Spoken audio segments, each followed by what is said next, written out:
In today's episode,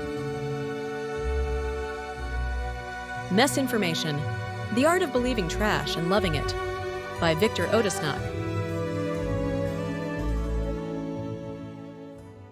Welcome to another deep dive. Today, we're tackling this whole misinformation thing.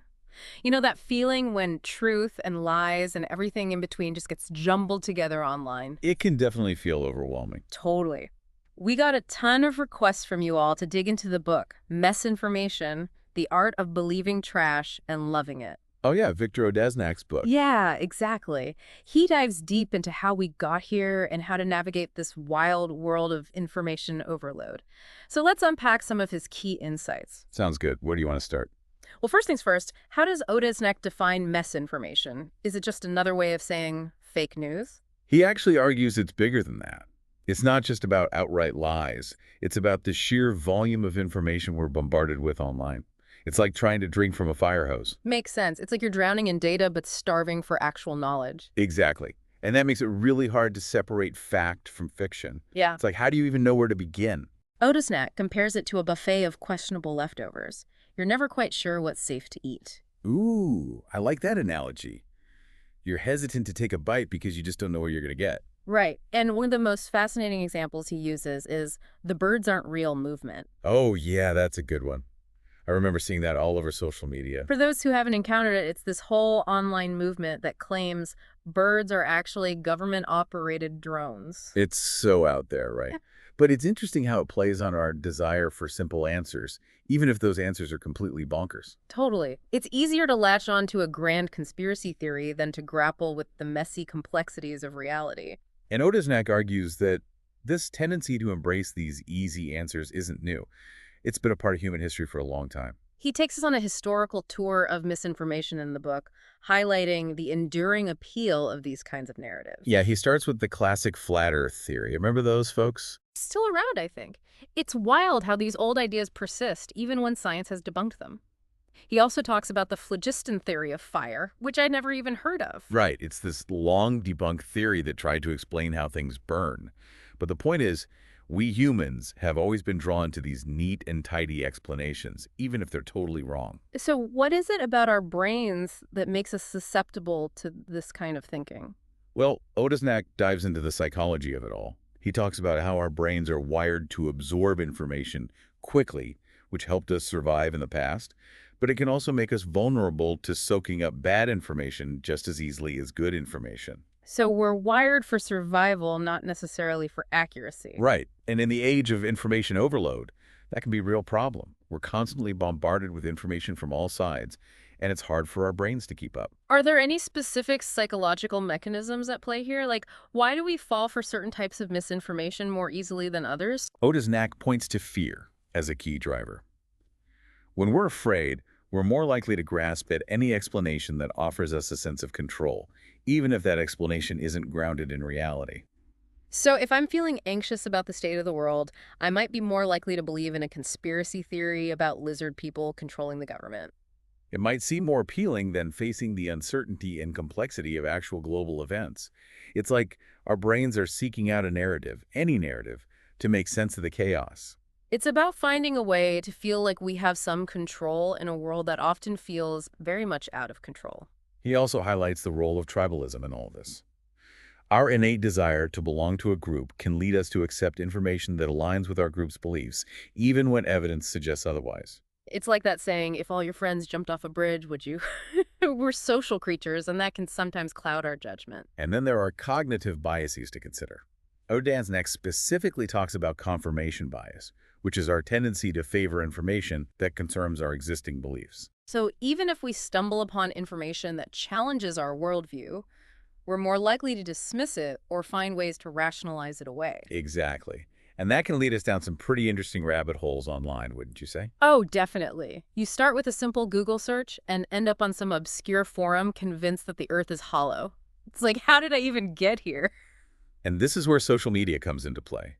Odisnak argues that platforms like Facebook, Twitter, and TikTok act as accelerants, spreading misinformation far and wide with incredible speed. It's amazing how a simple post or meme can ignite a viral firestorm that shapes public discourse and even influences real-world events. And it's not always about malicious intent. Sometimes it's about the design of these platforms and how they're optimized for engagement, regardless of the quality or accuracy of the content being shared. So, how do these platforms contribute to the spread of misinformation? Is it all about algorithms and shadowy tech overlords pulling strings behind the scenes? Well, Otisnek explains that platforms like Facebook are designed to keep users engaged, and controversy is a very effective engagement tool. Right. You see that inflammatory post and you just can't resist clicking on it, even if you know it's probably going to make you angry. Exactly. And the algorithms that curate our feeds often prioritize content that evokes strong emotions, whether it's joy, outrage, fear, or disgust. It's like they're feeding our emotional appetites, regardless of whether it's good for us or not. And the more we engage with certain types of content, the more of it we see. It's a vicious cycle that can be hard to break free from. So when my aunt shares that article claiming vaccines cause autism, it's not necessarily because she's deliberately trying to spread misinformation. It might just be that the algorithm determined this controversial content would keep her glued to her screen. Wow. That's kind of scary when you think about it. It's like we're all puppets in a digital puppet show, and the algorithms are pulling the strings. And it's not just Facebook.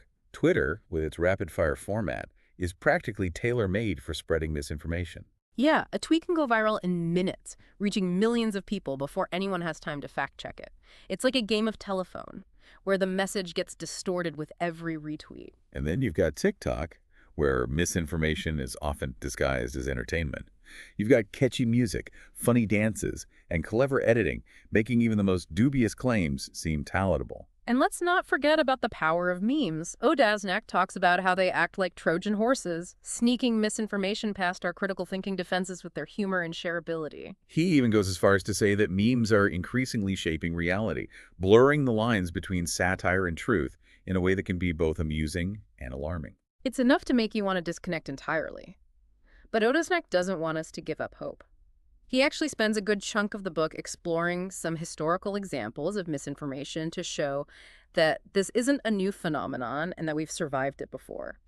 It's like if we can laugh at the absurdity of some of these past instances, maybe we can find a way to navigate the current mess with a little more humor and perspective. What are some of the most memorable cases he discusses?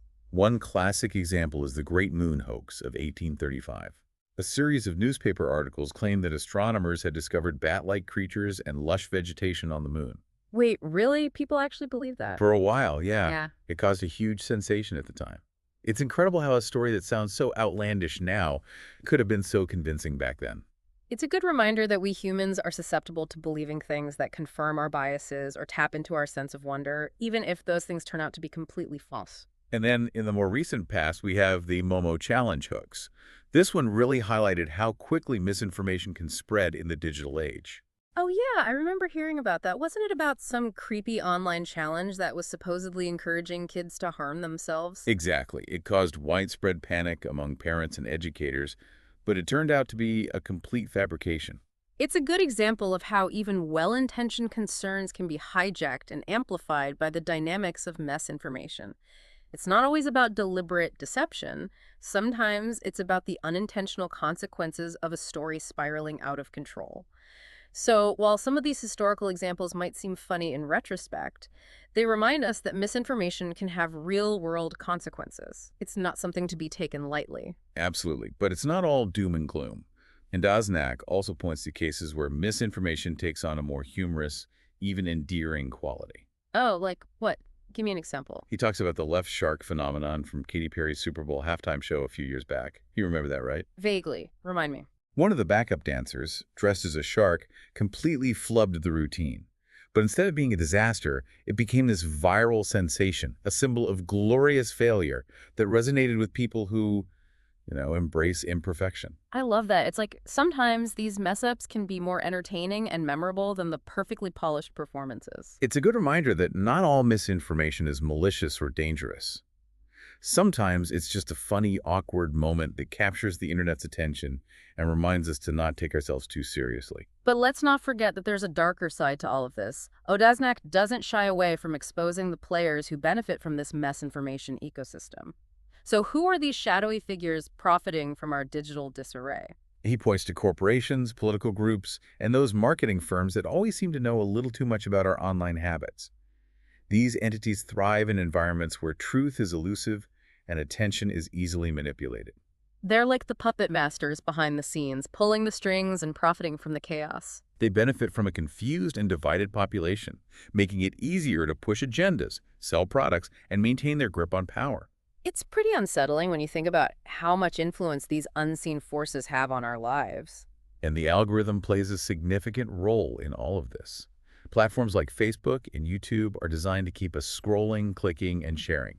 They're not primarily concerned with whether we're being informed or misinformed, as long as we remain engaged. It all comes down to the almighty dollar, doesn't it? Ad revenue thrives on traffic, and traffic thrives on sensationalism. The more outrageous the headline, the more clicks it gets, and the more money someone makes. It's a system that incentivizes engagement over accuracy, and it's incredibly effective at keeping us hooked. But it's not just corporations and algorithms that are responsible. Odasnek acknowledges that regular people sometimes contribute to the spread of misinformation, often unintentionally. Like, how many times have you shared something on social media without really verifying it first? Oh, I'm definitely guilty of that. It's so easy to get caught up in the moment and hit that share button without thinking critically about where the information came from or whether it's even accurate. Ojasnak uses the example of the Tide Pod Challenge, which started as a harmless internet meme, but quickly turned into a public health concern because of how rapidly it spread online. Yeah, that was a crazy one. It shows how even seemingly innocuous trends can be hijacked and amplified by the dynamics of misinformation. It's a good reminder that we all have a responsibility to be mindful of what we share online. We need to consider the potential consequences of our actions, even if we're just trying to be funny or participate in a viral trend. It's about taking ownership of our role in the information ecosystem and realizing that even small actions can have ripple effects. So it's not enough to simply be aware of the problem. We also need to take proactive steps to mitigate our own contributions to the spread of misinformation. Absolutely. We all have a part to play in making the online world a more informed and trustworthy place. Otis next suggests that the goal of misinformation isn't necessarily to convince us of a specific lie. It's more about drowning us in so much noise that truth itself feels impossible to grasp. It's like they're trying to create a sense of learned helplessness where we just give up on trying to make sense of anything because it all seems so hopelessly convoluted and contradictory. It's a strategy of distraction and confusion, Yeah. making us doubt our own judgment and lose faith in reliable sources of information. And in that state of uncertainty, it's easier to manipulate people's beliefs and behaviors. It's like being lost in a labyrinth of distorted mirrors, where every reflection is skewed and you can't find your way back to reality. But before we spiral into a vortex of digital despair, let's shift gears and explore some practical strategies for spotting the smelly cheese online. Otisac provides some really useful tools for reclaiming our agency and navigating the digital world with more discernment. Okay, I'm ready to fight back against the mess. Bring on the tools. How do we become more savvy consumers of information and avoid falling prey to these manipulative tactics? So Otisnak calls this process spotting the smelly cheese. It's all about developing your critical thinking skills and approaching online content with a healthy dose of skepticism. So we need to be like those cheese connoisseurs sniffing out the good stuff from the, well, not so good stuff. Exactly. And he emphasizes the importance of evaluating the source. Like, when you come across a piece of information online, take a moment to consider where it's coming from. Does the website look like a reputable news outlet? Or does it have that, I don't know, kind of sketchy vibe, like maybe the design looks like it's from 1998? Yeah, exactly. Those visual cues can sometimes be a red flag. It's like the digital equivalent of judging a book by its cover. If the website looks amateurish or thrown together, maybe take the information with a grain of salt. Right. But it goes beyond just the aesthetics. You also want to consider the author or organization behind the information. What are their credentials? What's their agenda? Are they trying to sell you something, directly or indirectly? It's amazing how often the answer to that last question is yes. Like there's always some angle, right? Yeah, often there is. And that's where fact-checking comes into play. Odesnak really stresses the importance of utilizing resources like Snopes, factcheck.org, and PolitiFact to verify information before you share it with others. Those sites are lifesavers. They do the heavy lifting of debunking false claims and exposing the truth. They can help you separate the wheat from the chaff, so to speak. Exactly. And it's important to remember that popularity doesn't equal accuracy. Just because something has gone viral, it doesn't mean it's true. Right. That Facebook post with thousands of shares, it might just be the digital equivalent of a catchy but meaningless pop song. Entertaining, but not necessarily informative. So don't fall for the hype. Always double check before you hit that share button. And lastly, Otisnak encourages us to engage in respectful dialogue with people who hold different viewpoints. Oh, that's a tough one. It's so easy to get sucked into those heated online arguments. I know, it's like everyone's just waiting to pounce on each other. But how do we have those productive conversations about potentially controversial topics without things getting out of control? Otisnak suggests approaching these conversations with humility and a genuine desire to understand, even if you disagree strongly with the other person's perspective. It's about recognizing that everyone has their own unique experiences and perspectives that shape their worldview. And maybe, just maybe, we can learn something from each other, even if we don't ultimately agree. Exactly. So even armed with these strategies, it's still easy to feel overwhelmed by the sheer volume of information we encounter daily. Right. It's like you're constantly swimming upstream against this current of data. And that can be exhausting, mentally and emotionally. Otisnak offers some practical advice for staying sane in this digital chaos, for fighting the mess, as he puts it. Okay, give me some tips. How do we stay informed without losing our minds in the process? One key recommendation is to diversify your information diet. So it's not just about cutting out junk food, it's about adding some healthy options to the mix. Exactly. Don't rely on a single source for all your news and information. Just like you wouldn't want to eat the same thing every day, you shouldn't limit yourself to one perspective. Makes sense. So how do we go about diversifying our informational intake? Odesnak suggests subscribing to a range of news outlets, exploring alternative media sources, and even incorporating some satire into your information consumption. Satire, like The Onion. Yes, he actually specifically mentions The Onion and the Babylon Bee. He argues that humor can be a powerful tool for highlighting the absurdity of this situation and helping us detach a bit from the emotional intensity of it all. I can see that. Laughter is definitely a good antidote to stress and negativity. It can help you see things with a fresh perspective. And speaking of detaching, Otisnak also emphasizes the importance of occasionally disconnecting from the digital world altogether. Ooh, a digital detox. Sometimes you just need a break from the constant onslaught of news, opinions, and those endless arguments on social media. It's about creating space for reflection, mindfulness, and genuine human connection. Yeah, sometimes you need to remind yourself that there's a whole world out there beyond the screen. He suggests things like going for walks in nature, engaging in hobbies, spending time with loved ones. Anything that helps you reconnect with yourself in the offline world. Exactly. It's about finding that balance between engaging with the digital world and not letting it consume you. And when you do engage online, Otisnak encourages us to be mindful of what we share. Always double-check those facts before hitting that retweet button. It's about recognizing that we all have a responsibility to be a part of the solution, not the problem. We're all shaping the online environment with our choices and actions. So what's the most important takeaway you think our listeners should remember from Otisnak's book? I think one of his key points is that misinformation thrives on our desire for simplicity. We crave those easy answers, black and white solutions, those quick fixes for complex problems. It's so tempting to oversimplify things, to latch onto those narratives that offer a neat and tidy explanation of the world. But the reality is that the world is messy, nuanced, and full of contradictions. And Otisnak argues that our real strength lies in our ability to embrace that complexity, to sit with uncertainty, to resist the temptation of easy answers. It's about acknowledging that we don't have all the answers, and that's okay. It's about embracing the process of learning, questioning, and evolving our understanding of the world around us. So, what's the antidote to all of this misinformation? What can we do to reclaim our agency and navigate this digital world with more clarity and confidence? Otisnak suggests that the first step is recognizing that misinformation is a tool for control. Those who spread it want to control our thoughts, beliefs, and ultimately, our actions. They want to make us doubt ourselves, doubt the world around us, and feel powerless to affect change. But there's a way to counter that. The key is to remember that we're not helpless victims in this digital age.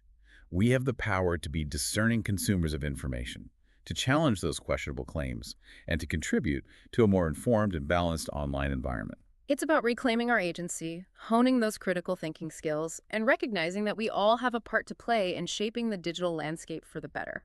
And it's about recognizing that we're not alone in this. We're all in this together, trying to make sense of this crazy, messy world.